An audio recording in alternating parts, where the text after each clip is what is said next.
Assalomu alaykum hammaga.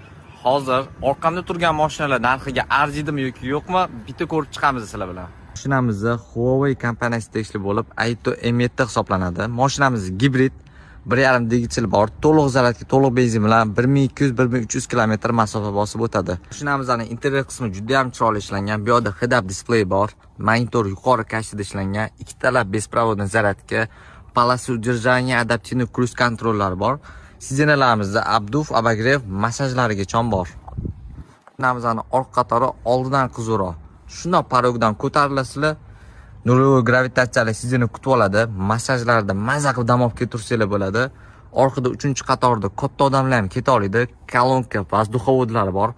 Orqadan turib klimat kontrollari bor. Panorama lyuklari oxirigacha ochiladi.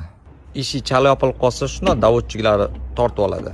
Mashinalarimizning narxiga kelgan bo'lsa, 30 mingdan 38 minggacha har xil komplektatsiyada, har xil rangda bor. Mashinalarimiz haqida to'liqroq ma'lumot bilmoqchi bo'lsangiz, pastdagi nomerga telefon qilinglar, kelib haydab ko'rsanglar bo'ladi. Barcha mashinalarga 1 yilgacha garantiyalari ham bor.